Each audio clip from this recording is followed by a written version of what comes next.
Tous ces poulets sont aujourd'hui consommés en Russie, mais avec l'entrée du pays dans l'OMC prévue pour juillet prochain, certaines de ces volailles pourraient bien se retrouver dans les assiettes de consommateurs étrangers.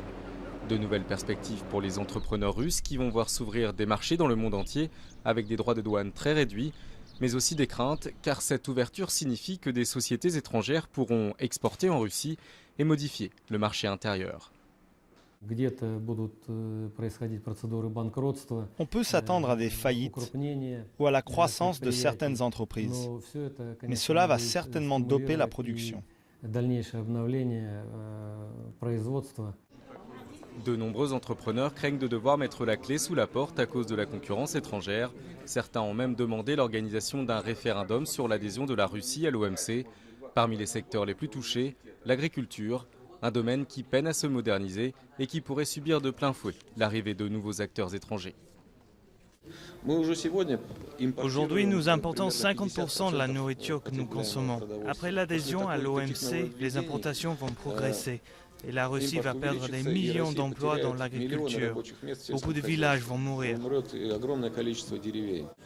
Pour d'autres entreprises, au contraire, la baisse des droits de douane est une très bonne nouvelle. Cette société vend 250 000 paires de chaussures par an. L'OMC, elle s'y est préparée depuis 2006 en appliquant les mêmes conditions douanières que les autres pays membres de l'organisation avant même la signature d'un accord. Le directeur a fait ses comptes. Ses coûts de fabrication ont baissé car l'importation du cuir et du plastique lui coûte moins cher.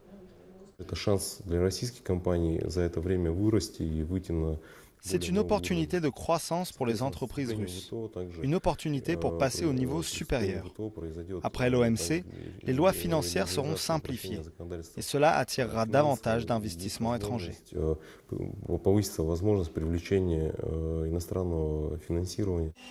S'il est trop tôt pour chiffrer l'impact de l'adhésion de la Russie à l'OMC, la Banque mondiale, elle, affirme d'ores et déjà que cette nouvelle donne permettra aux firmes russes d'améliorer leur productivité, un gain qui pourrait représenter à long terme plus de 160 milliards de dollars.